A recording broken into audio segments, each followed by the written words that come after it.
Good morning, dear students. Welcome back to our lesson, that is why do we fall ill. See, in an introductory topic of this why do we fall ill, we have seen the definition of the health and various problems or various things related to the health we have seen. Okay, in which year this definition has launched also we have seen, and what other factors have increased in the further definition also we have seen. Okay, after it we have gone for the disease free body and the healthy body, right? Now today's our topic is disease. Exactly what is mean by disease and types of the disease we are going to see. See students, disease, if we will just bifurcate the word, will come to know disease, which is not, we are unable to do our daily activities easily, that is called as a disease. Means we are unable to do our daily activities very easily, very comfortably. Uncomfortness of our body is called as a disease. Means a proper definition for the disease may be malfunctioning. The proper definition for it,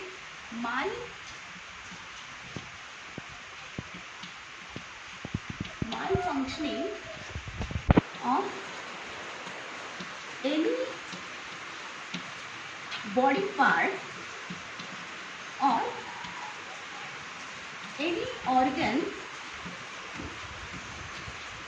of our body. If any organ of our body is not well or any system of our body is not working properly, then that condition is supposed to be a disease. Do you understand, students? Any problem. See students, whenever we are not feeling well, in the morning, whenever you get up and whenever you are not feeling well, you are saying you are not feeling well. Not feeling well means exactly you are unable to say what exactly happened to you. Sometimes you may say I am suffering from headache, I am suffering from extreme stomachache, likewise things you may see. Means there is a malfunctioning of any one of your body part or any one system of your body. Understood? That is called as a disease. Means malfunctioning of any body part or any organ of our body is called as a disease. Okay? So what happens exactly, students? Whenever we are suffering, there are some signs and symptoms of those diseases, or these signs and symptoms may not be recognized by the doctor, but are according to our physical appearance, the change in our body part or some problematic situation in our body will say that a particular person is suffering from disease. Means this cannot be diagnosed easily by the doctor by looking at us, but we can feel it that I am not feeling well, such as headache or stomach ache can be the example. Whenever you are saying, sometimes it's a good funda to just bunk our lectures, I am not feeling well because I am suffering from stomach ache, because you only can feel that stomach ache. Others cannot feel, even doctors cannot recognize the signs and symptoms of your body. So disease is what? The malfunctioning of any body part and any system of our body.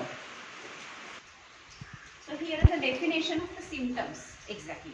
See, a symptom is a change in the functioning, change in the normal functioning of the body, which is felt by patient but cannot be observed by the doctor, such as stomach ache and headache. There are other symptoms also can be there, which can be observed by only patient. Means only patient can decide that I am suffering from something, but doctors cannot realize by looking at you, right? So the definition of the symptom is like that. Note down somewhere. I am going to give you anyhow in my notes. But this is the definition, proper definition of the symptom. That symptom is a change in a normal functioning of the body, which is felt by only patient but cannot be diagnosed or cannot be observed by the doctor. And for example is stomach ache and headache. Now the second definition. Symptoms we have seen just now. Now signs. A sign of a disease is a change in the body function or structure that can be observed. Okay, that can be observed by doctors, right? Signs give doctors a good idea of the disease. Means doctors are too much experienced person, right? Doctors have a good experience of various diseases. So by looking at us, by looking at our signs, doctors can little bit get an idea of the particular disease. And what kind of signs can give idea of disease, doctor? That is rashes, that is swelling of gland, then change in the color of skin. So these are some signs which give doctor idea of a particular disease. So once again I would like to repeat the definition of the sign. A sign of a disease is a change in the body function or structure that can be observed.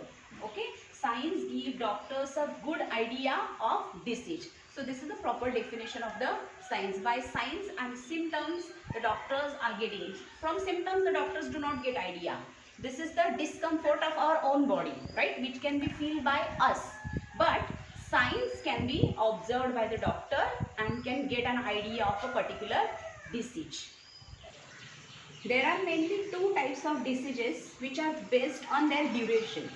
Means how long the disease is carrying with the person. Based on it, there are two types of diseases. Which are those? Acute diseases and chronic diseases. See, acute diseases, it can caused suddenly and can cure also be suddenly or can cure earlier. It is not, means it is the disease, acute diseases caused suddenly and cure also in a short period of time. Okay, means if we will go to the doctor and if we will take proper medication, then disease can be cured. Such as our common cold, whenever we are suffering from common cold, that is cough and cold, as well as some flu or malaria. This disease lasts for a very short period of time, right? This disease lasts for a very short period of time, means it causes suddenly and cure also suddenly and cure also by proper medication. These effects cannot be seen in our body for a long last. Understood? Weakness and all things can cause, but this disease does not remain for long time in our body. Such diseases are called as acute diseases, which is based on the duration of the disease. Then next is chronic diseases. So here example can come, that is common cold, flu can come, and our malaria also can be the example for it, right? Now next type of disease is a chronic disease. This diseases last for a long time. Means we can reduce the symptoms of these diseases by proper medication. Means we can control that disease, but we cannot permanently remove that disease from our body, right? Means by proper medication we can keep our body healthy for by medications only, or by taking proper diet and proper exercise we can keep this disease away for disease, but this disease will be forever with us. For example, diabetes, then tuberculosis or asthma. These are examples of the chronic diseases, means which last for a long duration of time. So on basis on the duration, there are two types of diseases, that is acute diseases and chronic diseases. Now we will go for the difference between the acute and the chronic diseases.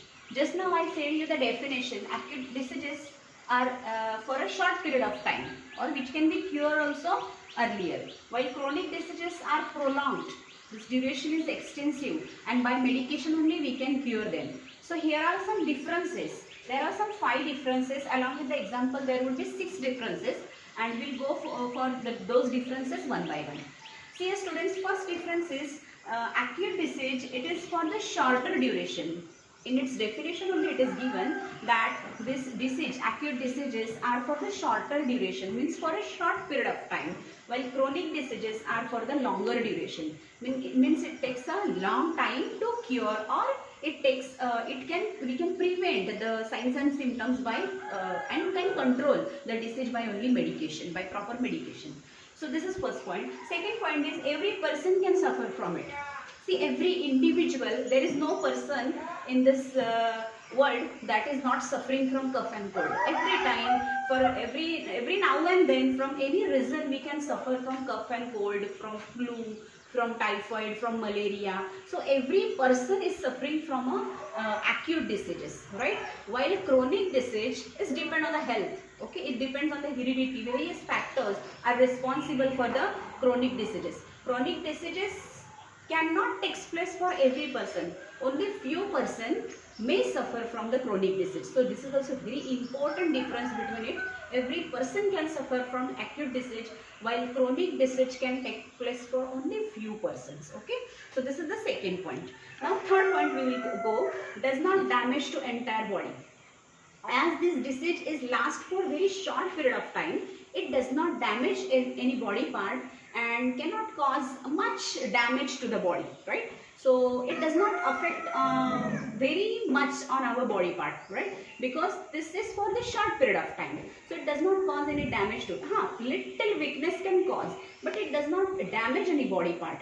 While the chronic diseases may damage any body part because the duration is prolonged. Because of its prolonged duration, it may damage any body part, because that disease is carrying, along with that medications are carrying, because whenever we take medication for long time, its side effects also can cause the damage to any body part. So the third point is, it can damage to the affected body part and due to the prolonged duration. Okay. Then the next point is, because of cough and cold, extreme weight loss doesn't occur. Little weakness occurs, but not for a long time, right? So because of the chronic disease, the person may not reduce its weight very fast, okay, and cannot cause much weakness in the body. While in the chronic disease, what happens? Weight loss is the sign and a symptom. Weight loss, a major weight loss occurs into the chronic disease, as well as prolonged. Because of its prolonged time, what happens? The person may suffer from the weakness. Okay, we can immediately understand person is suffering. Okay, and the last point is, there is a interruption of our work. Means interference occurs in our work and in our efficiency for a very short period of time, not for the long period of time. Means once the person is not suffering from cough and cold or malaria, person cannot go back to his work or individual his or her work for only short period of time. Maybe for 2-3 days, or the person is suffering from malaria and typhoid, maybe for 15 days, not more than that. Okay, means there is an interruption or interruption to the work, and the efficiency is for very short period of time, not for the long period of time. But if individual or one is suffering from a chronic disease, it takes a lot time to cure, so that it affects on the efficiency and the work of the individual person who is suffering from the chronic disease. And the example for the acute disease is typhoid. Malaria also can be the example, common cough and cold can be the example, flu can be the example, and for the chronic disease, the example is asthma, as well as diabetes can be the example, or tuberculosis also can be the example. So these are some major differences between the acute diseases and the chronic diseases. So tomorrow we'll go for the next type of the diseases which are based on the another type. Thank you very much.